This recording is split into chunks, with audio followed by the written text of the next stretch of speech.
ഷാജു, രണ്ടുപേരും എൻ്റെ ഇടവകയിൽ നിന്നാണ്. ഇവരൊരു കൂട്ടുകാരനാണ് മോഹൻദാസ് മണ്ണൂട്ടി. അവരൊരു 1.5-2 മാസത്തെ ഭാരത പര്യടനമാണ് motorcycle pride, dream pride എന്ന് പറഞ്ഞു. ഇപ്പം ഈ സാറ്റർഡേ അവിടെ നിന്ന് ഇടവകയിൽ നിന്ന് അവർക്ക് വർക്ക് ചെയ്തവർ പോന്നു. ഇനി 1.5-2 മാസം ഏകദേശം എടുക്കും. So, most welcome. Thank you.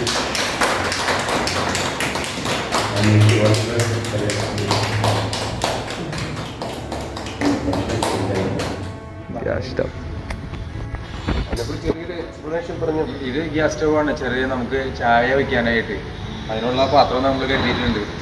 3 പേർക്ക് ചായ കാപ്പി വേണമെന്നുണ്ടെങ്കിലും ഉണ്ടാക്കാം. നീണ്ട യാത്രയിൽ എവിടെയെങ്കിലും ചെറിയ ചെറുത് വരും. നീണ്ട യാത്രയിൽ വലിയ ബുദ്ധിമുട്ടുകൾ അല്ലെങ്കിൽ മടുപ്പൊക്കെ തോന്നുമ്പോൾ ഒരു ചായ ഡെയിലി നമുക്ക് രാവിലെ ഒരു കോഫി വേണമല്ലോ. അത് ചെല്ലുന്ന എല്ലായിടത്തും കാലത്ത് തന്നെ കിട്ടുന്നില്ല. ചില ആൾക്കാർക്ക് ബാത്റൂമിലൊക്കെ പോകാനായിട്ട് കോഫി വളരെ അത്യാവശ്യമാണ്. അപ്പം അങ്ങനെയുള്ളവർക്ക് ഇതങ്ങനെ വെച്ച് കഴിഞ്ഞാൽ അത്രയ്ക്കുള്ള കാര്യം. മടക്കിയ 10 സെന്റിമീറ്ററിൽ നമ്മുടെ കവറിൽ കയറി ഇതിനുള്ളിൽ കയറുള്ളൂ.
എൻ്റെ തന്നെ ജന്മസ്ഥലമായ കുറ്റിക്കാട് നിന്നും ബൈക്ക് റൈഡിനായിട്ട് ഇറങ്ങിയിരിക്കുന്ന സോജൻ കയ്യപ്പള്ളിക്കും ഷാജു വടക്കനും മോഹൻദാസിനും ഛത്തീസ്ഗഡിലേക്കും CMI ജഗദൽപൂർ നിർമ്മൽ പ്രോവിൻസ് ഭവനത്തിലേക്കും ഹാർദവമായ സ്വാഗതം ചെയ്യുന്നു.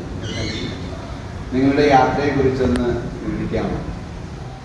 യാത്ര എന്ന് പറഞ്ഞു കഴിഞ്ഞാൽ ഞങ്ങൾ ഇന്ത്യ മുഴുവനായിട്ട് സന്ദർശിക്കുക. അതിൽ പ്രത്യേകിച്ച് ഓരോ സ്റ്റേറ്റിലെ ഒരു ഗ്രാമം സന്ദർശിക്കുക, അവരുടെ ഗ്രാമവാസികളെയും അവരുടെ ജീവിത രീതികൾ കണ്ട് മനസ്സിലാക്കുക. നമ്മുടെ കേരളത്തിലെ ജീവിതവും തമ്മിലുള്ള വ്യത്യാസങ്ങൾ എങ്ങനെയാണെന്ന് കൂടുതൽ അറിയുക. പിന്നെ ഓരോ സ്റ്റേറ്റിലുള്ള പ്രധാനപ്പെട്ട സ്ഥലങ്ങൾ കാണാം. ഒരു 3 ദിവസം ആവറേജ് എന്നുള്ള നിലയ്ക്കാണ് ഒരു സംസ്ഥാനങ്ങളിൽ ഉദ്ദേശിച്ചിട്ടുള്ളത്. എല്ലാ സ്റ്റേറ്റിലും കയറി 2 മാസത്തോളം എടുക്കുന്ന ഒരു യാത്ര. ഏകദേശം ഒരു 15,000 കിലോമീറ്ററോളം യാത്ര ചെയ്യേണ്ടി വരും തിരിച്ച് ഇനി വീട്ടിലേക്ക് എത്താനായിട്ട്. അതാണ് ഇപ്പോൾ പ്ലാൻ ചെയ്തിട്ടുള്ളത്. ഇപ്പം ഇവിടുത്തെ ജഗദൽപൂരിലെ ഇത് കഴിഞ്ഞപ്പോൾ ഛത്തീസ്ഗഡ് ഞങ്ങൾ തൽക്കാലം കഴിഞ്ഞ് ഇനി ഒഡീഷയിലേക്ക് ഇവിടെ നീങ്ങുകയാണ്. നിങ്ങളുടെ യാത്രയ്ക്ക് ആരെങ്കിലും സ്പോൺസർ ചെയ്യുന്നുണ്ടോ? അതിനെ കുറിച്ച് പറയാമോ? ഇല്ല, ആരും ഞങ്ങൾക്ക് ഇന്നുവരെ സ്പോൺസർ ചെയ്തില്ല. എന്നാൽ ചെറിയ സഹായങ്ങൾ പല ഇതുകളും ഇപ്പം ഇവിടെ തന്നെ വന്നു. ഞങ്ങൾ വലിയൊരു സഹായമാണ് ഞങ്ങൾക്ക് ലഭിച്ചത്. അതുപോലെ തന്നെ മിഞ്ഞാന്ന് ഞങ്ങൾക്ക് വഴിയിൽ വെച്ച് തന്നെ തെലുങ്കാനയിൽ വെച്ച് തന്നെ ഒരു സുഹൃത്ത് കണ്ട് പരിചയപ്പെട്ടതാണ്. അയാളുടെ ഭവനത്തിലാണ് ഞങ്ങളന്ന് താമസിച്ച് ഫുഡൊക്കെ നിന്ന് ഞങ്ങളെ വലിയ സ്വീകരണമായിരുന്നു ചെയ്തത്. അയാളൊരു റൈഡറാണ്. അത് ഞങ്ങൾക്ക് വളരെയധികം നന്ദി നിങ്ങളോട് 2 കൂട്ടരോട് കൊടുക്കും. ഇന്നലെ നിങ്ങൾ ഛത്തീസ്ഗഡിലെ ഒരു വില്ലേജിൽ പോയി അവിടുത്തെ നിങ്ങളുടെ അനുഭവം ഇങ്ങനെയാണെന്ന് പറയാമോ? ഈ ഭാഷ ഒരു വിഷയമാണ്. എന്നാലും അവർ നമ്മൾ മാക്സിമം അവർ നമ്മളായിട്ട് കമ്മ്യൂണിക്കേഷനൊക്കെ കഴിച്ചു. വളരെ എക്സ്പീരിയൻസ് ഉള്ള ഒരു സംഭവമായിരുന്നു. കാരണം അവർ വളരെയധികം കഷ്ടത അനുഭവിക്കുന്ന അനുഭവം അത് നേരിട്ട് കണ്ടപ്പോൾ തന്നെയാണ് അത് മനസ്സിലായത്. നമ്മൾ പറഞ്ഞറിയിക്കാൻ സംഭവമാണ്. അവർ ഇനിയും നല്ലൊരു പൊസിഷനിൽ വരാമെന്നാണ് ഇനി ഒരുപാട് തലമുറ ഫേസ് ചെയ്ത് വരും. വളരെയധികം ബുദ്ധിമുട്ടാണ്. ഞങ്ങൾക്ക് വളരെ ഇഷ്ടപ്പെട്ട സംഭവം. ഒരുപാട് അതിനും പഠിക്കാറുണ്ട്. അതിനോട് കൂട്ടിച്ചേർത്തൊരു കാര്യം പറയാനുള്ളത്, അതിൽ ഏറ്റവും പ്രധാനപ്പെട്ടത് അവിടുത്തെ മിഷനറി പ്രവർത്തനങ്ങൾ തന്നെയാണ്. മിഷനറി പ്രവർത്തനങ്ങൾ ഇത്രയും കാര്യക്ഷമമായി നടന്നിട്ട് പോലും ഇത്ര ആവുന്നുള്ളെങ്കിൽ, മിഷനറി പ്രവർത്തനങ്ങൾ ഇല്ലായിരുന്നുവെങ്കിൽ എന്തായിരുന്നു ഈ രാജ്യത്തിൻ്റെ സ്ഥിതി എന്ന് തന്നെ ഇതിൽ നിന്ന് വ്യക്തമാണ്. സ്റ്റേറ്റ്സിൻ്റെ പ്രവർത്തനം പ്രത്യേകം അഭിനന്ദനീയമാണ്. അവർ ശരിക്കും ജനങ്ങളുടെ ഇടയിലേക്ക് ഇറങ്ങിച്ചുകൊണ്ട് വർക്ക് ചെയ്യുന്നത്. അപ്പോൾ അതിന് ഒരു അപ്രീസിയേഷൻ എന്നുള്ള എനിക്ക് ഞങ്ങൾ ചെറിയൊരു സഹായം കൂടിയിട്ട് അവിടെ ചെയ്തിട്ടാണ് കൊണ്ടുള്ളത്. അപ്പോൾ അവിടെയുള്ള സിറ്റുവേഷനല്ല, അവിടുത്തെ ഗ്രാമവാസികൾക്ക് ചെറിയൊരു സഹായം ചെയ്യാൻ വേണ്ടിയിട്ട് ഞങ്ങളുടെ യാത്രയിൽ ചെയ്തിട്ടുണ്ട്. പാവപ്പെട്ടവരുടെ ഏറ്റവും പാവപ്പെട്ടവർ ഇപ്പോൾ നമ്മൾ ഇത്രയും യാത്ര ചെയ്തതിൽ 4-5 സ്റ്റേറ്റ് കവർ ചെയ്തതിൽ ഇത്രയും പാവപ്പെട്ടെന്ന് പറഞ്ഞാൽ നമുക്ക് വിശ്വസിക്കാൻ തന്നെ പറ്റാത്തൊരവസ്ഥയാണ് കണ്ടെത്തി. നിങ്ങൾക്ക് യാത്രയ്ക്ക് എന്തെങ്കിലും പർപ്പസ് ഉണ്ടോ? നിങ്ങൾ പോകുന്നതിന് എന്തെങ്കിലും പ്രത്യേക ലക്ഷ്യത്തോടു കൂടിയാണോ അതോ?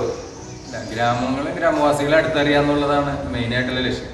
പിന്നെ ഇന്ത്യ, നമ്മൾ ഈ കേരളത്തിലെ ഇഷ്ടപ്പെട്ടതും കിടന്ന് ഉള്ള കാഴ്ചകളെല്ലാം കണ്ടുള്ളൂ.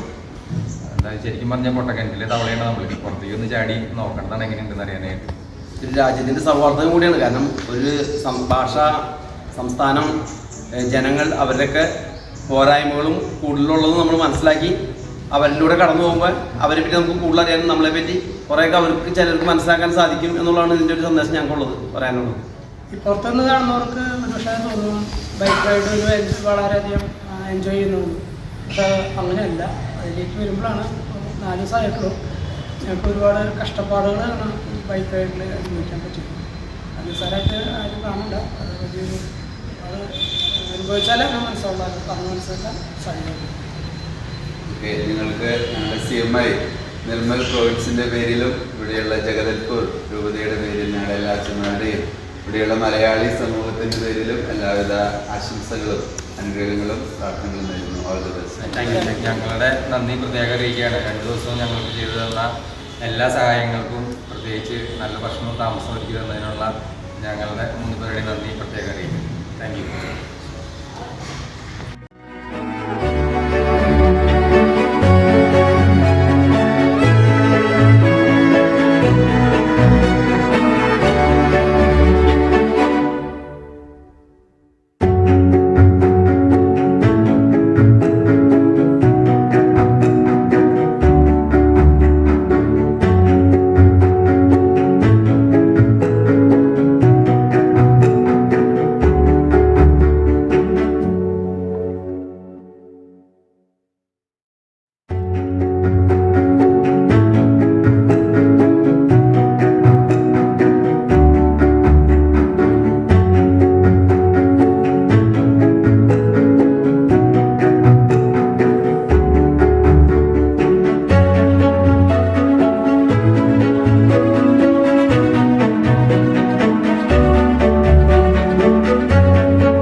മുന്നോട്ട് പോകുന്നത്. നൽകിയ എല്ലാ അനുഗ്രഹങ്ങൾക്കും സഹായങ്ങൾക്കും വളരെ നന്ദി.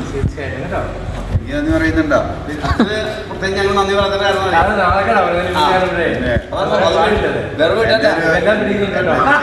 എൻ്റെ ഒരു ചേട്ടൻ KSRTC കണ്ടക്ടറാണ്. ഇപ്പൊ ഇവരൊക്കെ ഒരുമിച്ച് പള്ളിയിലെ കൈക്കാരൻ അതൊക്കെ ആയിരുന്നു. ഇവര് ഭയങ്കര കൂട്ടാ. നമ്മള് പള്ളിയിൽ വന്ന അപ്പ അച്ഛനെ കാണും. അവിടെ വന്നു കഴിഞ്ഞാൽ നമ്മളുണ്ട് എല്ലാവരും പരിപാടിയിൽ അവിടെ ഉണ്ടാവും. സാധനം പട്ടായാലും പരിപാടി മിസ്സിംഗ് ടൈമാണ്. കാരണം ഇപ്പൊ അവിടെ ആരാധന 4 മണിക്കൂർ ആരാധന ഒന്നാമത്തെ ഉള്ളൂ.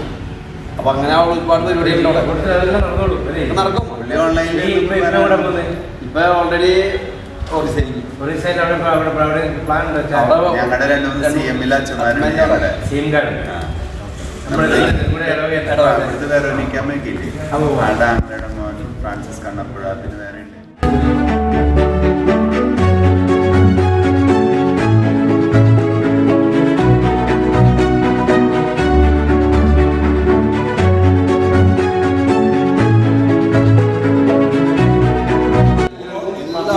എല്ലാവിധ മക്കളാക്കണം. ഗ്രൂപ്പോടെ ബാധിച്ചു